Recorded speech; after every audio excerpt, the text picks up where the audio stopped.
और इस वक्त की एक और बेहद अहम खबर आपको दे दें, वजारत उमूर दाखिला ने तमाम रियासती हुकूमतों और यूटीज़ को एक एडवाइजरी जारी की है।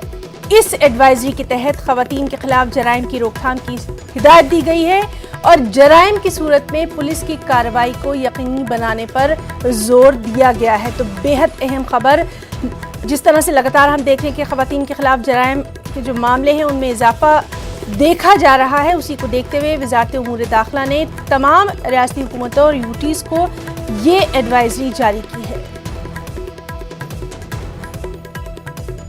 और चलिए दिल्ली से हमारे साथ मौजूद हैं इस वक्त हमारे साथी शैलेंद्र वांगू। शैलेंद्र, बेहद अहम ये कदम उठाया गया है और सबसे अहम बात यह है कि जिस तरह से लगातार हम हालिया दिनों में देख रहे हैं कि जो खवातीन हैं उनके खिलाफ जराइम के जो मामले हैं वो बढ़ते जा रहे हैं, वहाँ पुलिस की कार्रवाई लगातार कहीं ना कहीं सवालों के घेरे में आती है, तो बेहद अहम। बिल्कुल हिना, ये जो एडवाइजरी है ये एडवाइजरी भेजी गई है सभी राज्यों को और पुलिस कमिश्नर्स को भी, पुलिस डीजीपी को भी, और ये कहा गया है कि जो महिलाओं के खिलाफ जो अपराध होते हैं उसमें तुरंत कार्रवाई होनी चाहिए और जो तमाम इससे जुड़े कानून बनाए गए हैं उनका फिर से हवाला दिया है और कहा है कि इन्हीं कानूनों के तहत मामलों को डील किया जाना चाहिए, तुरंत एफआईआर की जानी चाहिए और साथ ही साथ 2 महीनों के अंदर जांच पूरी की जानी चाहिए। इन तमाम प्रावधानों के साथ इस चिट्ठी को भेजा गया है और ये कहा गया है कि अगर कहीं लापरवाही देखी जाती है या चूक पाई जाती है तो ऐसे अधिकारियों के खिलाफ, ऐसे पुलिस ऑफिसर के खिलाफ कार्रवाई होनी चाहिए। लेकिन आप ये बता दें कि हाथरस मामले के बाद जो तमाम सवाल खड़े हो रहे थे उसमें एक जो चिट्ठी में एक पहलू ये भी कहा गया है कि सेक्शन 32 जो है 32A इंडियन एविडेंस एक्ट का, उसके मुताबिक जो डाइंग डिक्लेरेशन होता है उसको जुटाया नहीं जा सकता। डाइंग डिक्लेरेशन जो है उसको एक रेलेवेंट फैक्ट के तौर पर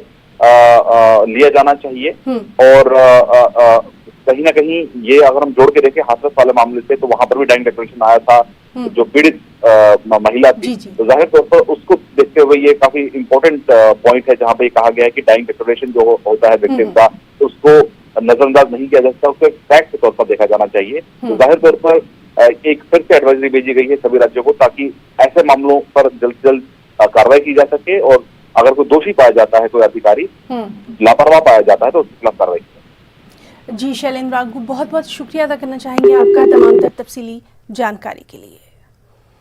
और एक और अहम खबर रामविलास पासवान की आखिरी रसूमात के ताल्लुक से है।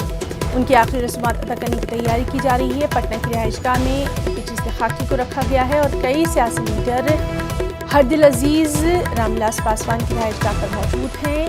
कल रात दिल्ली से पटना उनके चिश्ती खाकी को लाया गया था। आपको बताएं कि जुमेरात के रोज रामविलास पासवान ने आखिरी सांस ली थी। तो इस वक्त की अहम खबर, रामविलास पासवान की आखिरी रसूमात अदा करने की पूरी तैयारी की जा रही है पूरे सरकारी एजाज के साथ।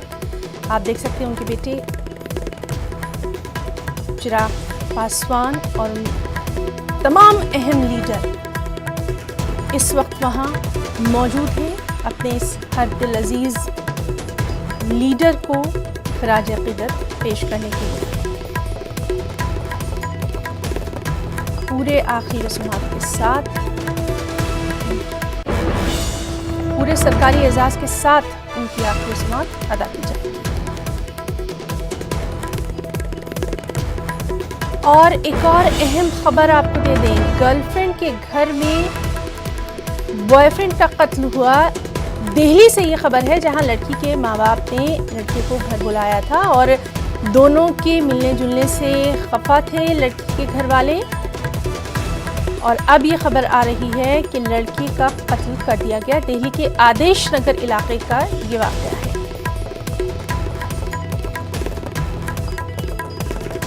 तो लड़के राहुल के कत्ल के बाद ये कोहराम हुआ और अक़लियती तबके की लड़की से प्यार करना महंगा पड़ गया। दिल्ली से ये खबर जहां लड़की के माँ बाप ने बॉयफ्रेंड को घर बुलाया था और दोनों के मिलने जुलने से वो खफा थे और अब ये खबर आ रही है कि वहाँ लड़के का कत्ल हो गया। दिल्ली के आदेश नगर इलाके का ये वाक़या है।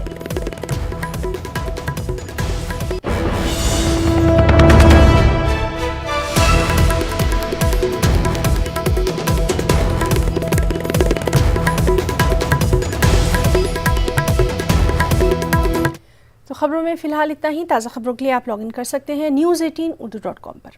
आदाब।